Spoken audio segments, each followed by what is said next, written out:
ಎಲ್ಲ ಒಂದು SLC ವಿದ್ಯಾರ್ಥಿಗಳಿಗೆ ಟ್ರೂ ಕೆ ಅಫಿಷಿಯಲ್ ಚಾನಲ್ಗೆ ಸ್ವಾಗತ. ನಾನು ಚೇತನ್ ಕೆ. ಇವತ್ತಿನ ಈ ವಿಡಿಯೋದಲ್ಲಿ SLC ಕನ್ನಡ ವಿಷಯದ ಪಾಠ ಆಧಾರಿತ ಮೌಲ್ಯಾಂಕನ ಅಥವಾ LBA ಯೂನಿಟ್ ಟೆಸ್ಟ್ 1ನ ನಮ್ಮ ಭಾಷೆ ಮತ್ತು ಸಂಕಲ್ಪಗೀತೆ ಇವೆರಡು ಗದ್ಯ ಪಾಠ ಮತ್ತು ಪದ್ಯ ಪಾಠದ ಸಂಪೂರ್ಣ ಪ್ರಶ್ನೆ ಪತ್ರಿಕೆ ಉತ್ತರ ಸಹಿತ ನೋಡೋಣ. ಎಲ್ಲ ಕ್ವಶನ್ ಪೇಪರ್ ಉತ್ತರ ಸಹಿತ ಕೊಡ್ತಾನೆ, ಕೊನೆವರೆಗೆ ನೋಡಿ. ಪ್ರತಿಯೊಂದು ಕ್ವಶನ್ ಇಂಪಾರ್ಟೆಂಟು ನಿಮ್ಮ ಟೆಸ್ಟಲ್ಲಿ ರಿಪೀಟ್ ಆಗ್ತವೆ, ಅರ್ಥ ಆಯ್ತಾ? ಎಲ್ಲ ಕೂಡ ಇಂಪಾರ್ಟೆಂಟು, ಕೊನೆವರೆಗೆ ನೋಡಿ. ಸಂಪೂರ್ಣ ಕ್ವಶನ್ಗಳು ಉತ್ತರ ಸಹಿತ ಕೊಡ್ತೀನಿ. ಓಕೆ, ಬನ್ನಿ ಇವತ್ತಿನ ಈ ಒಂದು ವಿಡಿಯೋನ ಶುರು ಮಾಡೋಣ. ಅದಕ್ಕಿಂತ ಮುಂಚೆ ಇನ್ನೂ ಕೂಡ ಯಾರು ಚಾನಲ್ನ ಸಬ್ಸ್ಕ್ರೈಬ್ ಮಾಡ್ಕೊಂಡಿಲ್ಲ, ಪ್ರತಿಯೊಬ್ಬರು ಕೂಡ ಸಬ್ಸ್ಕ್ರೈಬ್ ಮಾಡ್ಕೊಳ್ಳಿ. ಯಾಕೆಂದರೆ ಇದರ ನಿಮಗೆ ಎಲ್ಲ ವಿಷಯಗಳ ಘಟಕ ಪರೀಕ್ಷೆಗಳ ಅಥವಾ ಪಾಠ ಆಧಾರಿತ ಮೌಲ್ಯಾಂಕನ ಕ್ವಶನ್ ಪೇಪರ್ಗಳು ಉತ್ತರ ಸಹಿತ ಆಗ್ತವೆ. ಕೇವಲ ಟೆಸ್ಟ್ ಮಾತ್ರವಲ್ಲ, ನಿಮ್ಮ ಮಿಡ್ ಟರ್ಮ್ ಆಗಿರ್ಬೋದು, ಅನುಲ್ ಆಗಿರ್ಬೋದು, ಎಲ್ಲ ವಿಷಯಗಳ ಕ್ವಶನ್ ಪೇಪರ್ಗಳು ಮತ್ತು ಎಲ್ಲ ಪಾಠಗಳ ಪದ್ಯಗಳ ಕ್ವಶನ್ ಆನ್ಸರ್ಗಳು, ಅಷ್ಟಿಲ್ಲದೆ ನಿಮ್ಮೊಂದು ಅನುಲ್ ಎಕ್ಸಾಮ್ಗೆ ಪಾಸಿಂಗ್ ಪ್ಯಾಕೇಜ್ಗಳು, ಸ್ಕೋರಿಂಗ್ ಪ್ಯಾಕೇಜ್ಗಳು, ಒಟ್ಟಿನಲ್ಲಿ ನಿಮ್ಮ ಒಂದು SLC ಅನುಲ್ ಎಕ್ಸಾಮ್ ಮುಗಿಯೋವರೆಗೆ ಎಲ್ಲ ಸ್ಟಡಿ ಮೆಟೀರಿಯಲ್ಗಳು ಫ್ರೀಯಾಗಿ ಇದೊಂದು ಚಾನಲ್ ಆಗ್ತವೆ. ಅದರಿಂದ ಪ್ರತಿಯೊಬ್ಬರು ಕೂಡ ಮಿಸ್ ಮಾಡದೆ ಚಾನಲ್ನ ಸಬ್ಸ್ಕ್ರೈಬ್ ಮಾಡ್ಕೊಳ್ಳಿ. ಮಾಡಿದ್ರಾ? ಹಾಗೆ ವಿಡಿಯೋನ ಲೈಕ್ ಮಾಡಿ ಮತ್ತು ಎಲ್ಲ ಫ್ರೆಂಡ್ಸ್ ಶೇರ್ ಮಾಡಿ. ಓಕೆ, ನೋಡ್ತಾ ಹೋಗೋಣ. SLC ಪಾಠ ಆಧಾರಿತ ಮೌಲ್ಯಾಂಕನ ಪ್ರಥಮ ಭಾಷೆ ಕನ್ನಡ ಅಥವಾ ಘಟಕ ಪರೀಕ್ಷೆ 1 ನಮ್ಮ ಭಾಷೆ ಮತ್ತು ಸಂಕಲ್ಪಗೀತೆ ಇವೆಲ್ಲ ಉತ್ತರ ಸಹಿತ ನೋಡ್ತಾ ಹೋಗೋಣ. ಮೊನ್ನೆ ಮೇಲೆ ನಿಮಗೆ ಒಂದು ಭೋಯಕ್ಕೆ ಇರ್ತದೆ. ಭೋಯಕ್ಕೆ ಮೊನ್ನೆ ಕ್ವಶನ್ ನೋಡಿ, ಜೀವದ್ಭಾಷೆ ಪದದಲ್ಲಿ ಉಂಟಾಗಿರುವ ಸಂಧಿಯನ್ನು ಕೇಳಿದರೆ ಯಾವ ಸಂಧಿ? ಆಪ್ಷನ್ ಸಿ ಜಸ್ತ್ವ ಸಂಧಿ ಸರಿಯಾದ ಉತ್ತರ. ಇನ್ನು ಎರಡನೇ ಮೇನು, ಮೊದಲೆರಡು ಪದಗಳಿರುವ ಸಮದಂತೆ ಮೂರನೇ ಪದಕ್ಕೆ ಸರಿ ಹೊಂದುವ ಸಂಬಂಧಿ ಪದವನ್ನು ಬರೆಯಿರಿ. ಒಳ್ಳೆಯ ಅನ್ನೋದು ಗುಣವಾಚಕ ಆದರೆ ತೆಂಕನ ಅನ್ನೋದು ದಿಗ್ವಾಚಕ, ಸರಿಯಾದ ಉತ್ತರ ದಿಗ್ವಾಚಕ. ಇನ್ನು ಮೂರನೇ ಮೇನು, ಕೆಳಗಿನ ಪ್ರತಿಯೊಂದು ಪ್ರಶ್ನೆಗಳಿಗೆ ಒಂದೊಂದು ವಾಕ್ಯದಲ್ಲಿ ಉತ್ತರ ಬರೆಯಿರಿ. ಒಂದು ಅಂಕದ ಪ್ರಶ್ನೆಗಳಿವೆಲ್ಲ. ಮೂರನೇ ನೋಡಿ, ಒಂದು ಭಾಷೆ ಸತ್ವಪೂರ್ಣವಾಗಿರಬೇಕಾದರೆ ಅದನ್ನಾಡುವ ಜನ ಹೇಗಿರಬೇಕು? ಉತ್ತರ, ಒಂದು ಭಾಷೆ ಸತ್ವಪೂರ್ಣವಾಗಬೇಕಾದರೆ ಅದನ್ನಾಡುವ ಜನ ಅಭಿಮಾನದವರು ಅಥವಾ ಅಭಿಮಾನದವರು, ಬುದ್ಧಿಶಾಲಿಗಳು, ಪ್ರಯೋಗಶೀಲರು ಆಗಿರಬೇಕು. ಪ್ರಶ್ನೆ 4, ಕವಿ ಶಿವರುದ್ರಪ್ಪನವರು ಯಾವ ಎಚ್ಚರದಲ್ಲಿ ಬದುಕಬೇಕಿದೆ ಎಂದು ಹೇಳಿದ್ದಾರೆ? ಯಾವ ಎಚ್ಚರದಲ್ಲಿ? ಉತ್ತರ, ಕವಿ ಶಿವರುದ್ರಪ್ಪನವರು ಮತಗಳೆಲ್ಲವೂ ಪಥಗಳು ಎನ್ನುವ ಹೊಸ ಎಚ್ಚರದಲ್ಲಿ ಬದುಕಬೇಕಿದೆ ಎಂದು ಹೇಳಿದ್ದಾರೆ.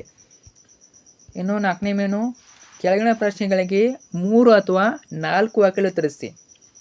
3 ಅಥವಾ 4 ವಾಕ್ಯ ನೋಡೋಣ. 5ನೇ ಕ್ವಶನ್ ನೋಡಿ, ಅಂದರೆ 2 ಮಾರ್ಕ್ಸ್ ಕ್ವಶನ್ಸು, 2 ಅಂಕದ ಪ್ರಶ್ನೆಗಳು, 2 ಟೋಟಲಾಗಿ 4 ಮಾರ್ಕ್ಸು. 5ನೇದು, ವ್ಯಾವಹಾರಿಕ ಮತ್ತು ಗ್ರಾಂಥಿಕ ಭಾಷೆಯ ಲಕ್ಷಣಗಳವು? ಉತ್ತರ, ವ್ಯಾವಹಾರಿಕವೆಂದರೆ ಜೀವದ್ಭಾಷೆ, ಅದರಲ್ಲಿ ಜನರು ಮಾತನಾಡುತ್ತಾರೆ, ವ್ಯವಹರಿಸುತ್ತಾರೆ. ಉದಾಹರಣೆಗೆ ಕನ್ನಡ, ತಮಿಳು, ತೆಲುಗು, ತುಳು, ಮರಾಠಿ, ಉರ್ದು, ಇಂಗ್ಲೀಷ್. ಗ್ರಾಂಥಿಕವೆಂದರೆ ಅಭಿವೃದ್ಧಿ ಹೊಂದಿ ಗ್ರಂಥ ರಚನೆಯಲ್ಲಿ ಉಪಯೋಗವಾದ ಭಾಷೆ. ಉದಾಹರಣೆ ಸಂಸ್ಕೃತ, ಕನ್ನಡ, ಇಂಗ್ಲೀಷ್, ಪಾಳಿ ಇತ್ಯಾದಿ. ಎಲ್ಲ ವ್ಯಾವಹಾರಿಕ ಭಾಷೆಗಳು ಗ್ರಾಂಥಿಕವಾಗಬೇಕಿಲ್ಲ. ತುಳು ಒಂದು ಸುಂದರ ವ್ಯಾವಹಾರಿಕ ಭಾಷೆ, ಆದರೆ ಅದು ಗ್ರಾಂಥಿಕ ಭಾಷೆಯಲ್ಲ. ಹಾಗೆಯೇ ಎಲ್ಲ ಗ್ರಾಂಥಿಕ ಭಾಷೆಗಳು ಇಂದು ವ್ಯಾವಹಾರಿಕ ಆಗಿರುವುದಿಲ್ಲ. ದೇವಭಾಷೆ ಎನ್ನಿಸಿಕೊಂಡ ಸಂಸ್ಕೃತ ಸರ್ವ ಸಂಪನ್ನತೆಯಿಂದ ಕೂಡಿದ ಗ್ರಾಂಥಿಕ ಭಾಷೆಯಾಗಿದೆ. ಆದರೆ ಇಂದು ಯಾವೊಂದು ಪ್ರದೇಶದಲ್ಲಿಯೂ ಅದು ವ್ಯಾವಹಾರಿಕ ಭಾಷೆಯಾಗಿರುವುದಿಲ್ಲ. ಪ್ರಶ್ನೆ 6, ಹಡಗನ್ನು ಯಾವುದರ ಬೆಳಕಿನಲ್ಲಿ ಮುನ್ನಡೆಸಬೇಕೆಂದು ಶಿವರುದ್ರಪ್ಪನವರು ಅಭಿಪ್ರಾಯವಾಗಿದೆ?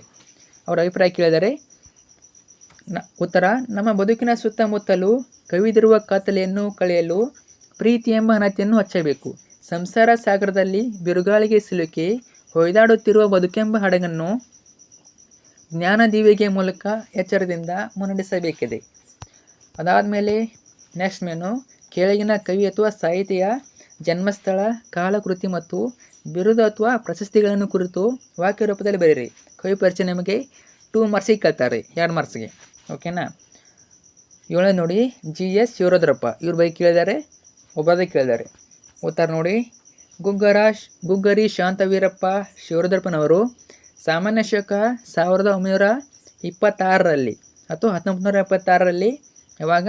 ಸಾಮಾನ್ಯ ಶಕ 1926, ನೆನ್ಪಿಟ್ಟುಕೊಳ್ಳಿ. ಶಿವಮೊಗ್ಗ ಜಿಲ್ಲೆಯ ಶಿಕಾರಿಪುರದಲ್ಲಿ ಜನಿಸಿದರು. ಇವರು ಸಮಗಾನ, ಚೆಲುವೊಲವು, ದೇವಶಿಲ್ಪ, ದೀಪದ ಹೆಜ್ಜೆ, ಅನಾವರಣ, ವಿಮರ್ಶೆಯ ಪೂರ್ವ ಪಶ್ಚಿಮ, ಮಾಸ್ಕೋದಲ್ಲಿ 22 ದಿನಗಳು, ಸೌಂದರ್ಯ ಸಮೀಕ್ಷೆ ಮೊದಲಾದ ಕೃತಿಗಳನ್ನು ರಚಿಸಿದ್ದಾರೆ ಅಥವಾ ಬರೆದಿದ್ದಾರೆ. ನೆಕ್ಸ್ಟು, ಕಾವ್ಯಾರ್ಥ ಚಿಂತನೆ ಕೃತಿಗೆ ಕೇಂದ್ರ ಸಾಹಿತ್ಯ ಅಕಾಡೆಮಿ ಪ್ರಶಸ್ತಿ, ಹಂಪಿ ಕನ್ನಡ ವಿಶ್ವವಿದ್ಯಾಲಯದ ನಾಡೋಜ ಪುರಸ್ಕಾರ, ಬೆಂಗಳೂರು ಮತ್ತು ಕುವೆಂಪು ವಿಶ್ವವಿದ್ಯಾನಿಲಯಗಳ ಗೌರವ ಡಿಲಿಟ್ ಪದವಿ, ರಾಷ್ಟ್ರಕವಿ ಪಂಪ ಪ್ರಶಸ್ತಿಗೆ ಪಾತ್ರರಾಗಿದ್ದಾರೆ. ನೋಡ್ಕೊಳ್ಳಿ, ರಾಷ್ಟ್ರಕವಿ ಪ್ರಶಸ್ತಿ ಆಗಿರ್ಬೋದು, ಪಂಪ ಪ್ರಶಸ್ತಿ ಅವರಿಗೆ ದೊರಕಿವೆ. ನೆಕ್ಸ್ಟು ಕೆಳಗಿನ ವಾಕ್ಯ ಅಥವಾ ಹೇಳಿಕೆಗಳಿಗೆ ಸಂದರ್ಭ ಮತ್ತು ಸ್ವಾರಸ್ಯಗಳನ್ನು ಬರೆಯಿರಿ. ಸಂದರ್ಭ ಸ್ವಾರಸ್ಯ ಕೇಳಿದರೆ 3 ಅಂಕಕ್ಕೆ 1 ಸಂದರ್ಭ, 1 ಕೇಳಿದ್ದಾರೆ. 8ನೇದು ಪ್ರೀತಿಯ ಹಣತೆ ಹಚ್ಚೋಣ.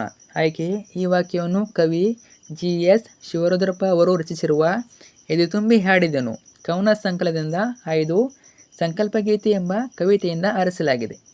ಸಂದರ್ಭ: ಕವಿಗಳು ಜೀವನದಲ್ಲಿ ಧನಾತ್ಮಕ ಮನೋಭಾವನೆ, ದೃಢ ಸಂಕಲ್ಪವನ್ನು ಹೊಂದಿರಬೇಕು ಎಂದು ಹೇಳುವ ಸಂದರ್ಭದಲ್ಲಿ ಈ ಮಾತನ್ನು ಹೇಳುತ್ತಾರೆ.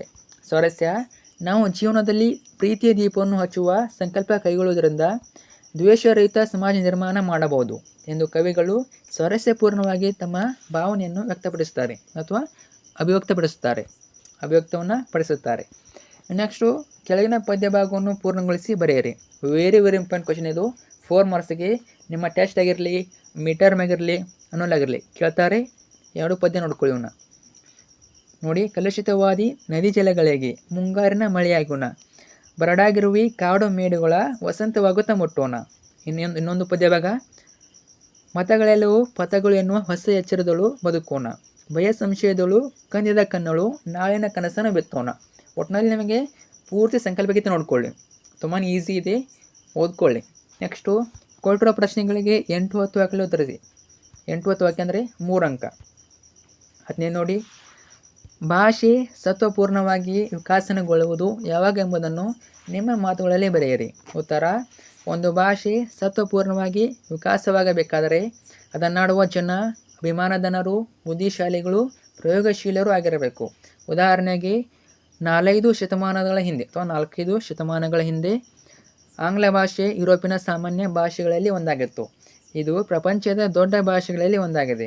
ಇದಕ್ಕೆಲ್ಲ ಕಾರಣ ಆಂಗ್ಲ ಜನರ ಸಂಕಲ್ಪ ಭಾಷಾ ಕೃಷಿ ಕಾರಣವೆಂದು ಹೇಳಬಹುದು. ಆಂಗ್ಲ ಜನರು ಸಾಹಸ ಜೀವಿಗಳು, ಬುದ್ಧಿಶಾಲಿಗಳಾಗಿದ್ದರು. ದೇಶ ವಿದೇಶಗಳ ಭಾಷೆ ಹಾಗೂ ಸಾಹಿತ್ಯ ಸಂಸ್ಕೃತಿಯನ್ನು ಮುಕ್ತ ಮನಸ್ಸಿನಿಂದ ಅಭ್ಯಸಿಸಿದರು. ಈ ಮೂಲಕ ತಮ್ಮ ಭಾಷೆ ಮತ್ತು ಸಾಹಿತ್ಯವನ್ನು ಹಿಗ್ಗಿಸಿದರು, ಅರಳಿಸಿದರು. ಎಲ್ಲಕ್ಕೂ ಮೇಲಾಗಿ ಅಲ್ಲಿನ ಮಹಾ ಮೇಧಾವಿಗಳು ತಮ್ಮ ಆಸೆ, ಆಕಾಂಕ್ಷೆ, ವಿಚಾರ ಮುಂತಾದವುಗಳನ್ನು ಆಂಗ್ಲ ಭಾಷೆಯ ಮುಖಾಂತರವಾಗಿ ಹೇಳಬೇಕೆಂಬ ಉಜ್ವಲ ಅಭಿಮಾನ ಉಳ್ಳವರಾಗಿದ್ದರು. ವಿಜ್ಞಾನಿಗಳು, ರಾಜಕಾರಣಿಗಳು, ಅರ್ಥಶಾಸ್ತ್ರಜ್ಞರು ಹೀಗೆ ಎಲ್ಲರೂ ತಮ್ಮ ಭಾಷೆಯನ್ನೇ ಬಳಸುವುದರ ಪರಿಣಾಮವಾಗಿ ಅವರ ಭಾಷೆ ಸತ್ವಪೂರ್ಣವಾಗಿ ವಿಕಾಸಗೊಂಡಿತು. ಹಾಗೆಯೇ ನೆರೆಹೊರೆಯ ಭಾಷೆಗಳನ್ನು ದ್ವೇಷಿಸದೆ ನಮ್ಮ ಭಾಷೆಗಳನ್ನು ಗೌರವಿಸಿ, ಪ್ರೀತಿಸಿ ಅಭಿವೃದ್ಧಿಗೊಳಿಸಬೇಕು ಅಥವಾ ಅಭಿವೃದ್ಧಿಪಡಿಸಬೇಕು. ನೆರೆಹೊರೆಯ ಭಾಷೆಗಳಲ್ಲಿ ಕೊಡುಗೆಯ ವ್ಯವಹಾರ ನಡೆಯುತ್ತದೆ. ಅಂದರೆ ಕೊಳ್ಳುವುದು ಕೊಡುವುದು ನಡೆಯಲೇಬೇಕು. ಅದು ಸಜೀವ ಭಾಷೆಯ ಲಕ್ಷಣ. ಆದರೆ ಸ್ವೀಕರಿಸುವಾಗ ತನ್ನತನವನ್ನು ಕಳೆದುಕೊಳ್ಳದಂತೆ ಕಾಪಾಡಿಕೊಳ್ಳಬೇಕು.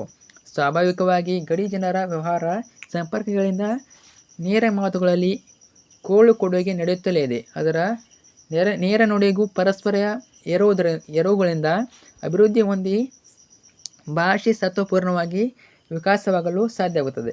ಇನ್ನು 10 ಕ್ವಶನ್ ಕೇಳಿದ್ದಾರೆ ನೋಡಿ. ಕನ್ನಡ ಭಾಷೆ ಸಮೃದ್ಧವಾಗಿ ರೂಪುಗೊಂಡ ಬಗ್ಗೆ ಹೇಗೆ ವಿವರಿಸಿ. ಈ ಒಂದು ಆನ್ಸರ್ ನೀವು ವಿಡಿಯೋನ ಪಾಸ್ ಮಾಡಿ, ಸ್ಟಾಪ್ ಮಾಡಿ ಓದ್ಕೊಳ್ಳಿ, ಅಥವಾ ನಿಮಗೆ ಬರ್ಕೋಬೇಕು ಅನ್ನೋ ಬರ್ಕೊಳ್ಳಿ. ನಿಮ್ಮ ಎಕ್ಸಾಮ್ಗೆ ಹೆಲ್ಪ್ ಆಗ್ತದೆ. ಇದು ಕೇವಲ ಟೆಸ್ಟಿಗೆ ಮಾತ್ರ ಅಲ್ಲ, ಮಿಡ್ ಟರ್ಮ್ ಅನ್ನೋಲ್ಲೂ ಎಲ್ಲ ಎಕ್ಸಾಮ್ಗೆ ಹೆಲ್ಪ್ ಆಗ್ತವೆ. ಬರ್ಕೊಳ್ಳೋರು ಬರ್ಕೊಳ್ಳಿ, ಅಥವಾ ಇಲ್ಲೇ ಓದ್ಕೋತಿನವ್ರು ಓದ್ಕೋಬೋದು. ಓಕೆ, ಇಷ್ಟಾದರೆ ನಿಮ್ಮ ಒಂದು LB ಯೂನಿಟ್ ಟೆಸ್ಟ್ 1 ಅಥವಾ ಘಟಕ ಪರೀಕ್ಷೆ 1ರ ಸಂಪೂರ್ಣ ಕ್ವಶನ್ಗಳು ಮುಕ್ತಾಯ ಆಗ್ತವೆ. ನೀವು ಜಸ್ಟು ಎಲ್ಲ ಇಂಪಾರ್ಟೆಂಟ್ ಅಷ್ಟೇ. ಇದನ್ನು ಬಿಟ್ಟು ನಿಮಗೆ ಇನ್ನೂ ಕೂಡ ಪಾಠದಲ್ಲಿ ಕೇಳ್ತಾರೆ, ಅರ್ಥ ಆಯ್ತು. ಆದ್ದರಿಂದ ಚೆನ್ನಾಗಿ ಆ ಒಂದು ಪಾಠದ ಅಥವಾ ಪದ್ಯದ ಸಂಪೂರ್ಣ ಅಭ್ಯಾಸ ಕ್ವಶನ್ ನೋಡ್ಕೊಳ್ಳಿ. ನಾನು ಆಲ್ಮೋಸ್ಟ್ ನಿಮಗೆ ಎಲ್ಲ ವಿಷಯಗಳ ಅಭ್ಯಾಸ ಪ್ರಶ್ನೋತ್ತರ ಹಾಕಿದ್ದೀನಿ, ಅವ್ನು ನೋಡ್ಕೊಳ್ಳಿ, ನೀವು ಅದ್ರ ಪ್ರಕಾರ ಓದ್ಕೊಳ್ಳಿ.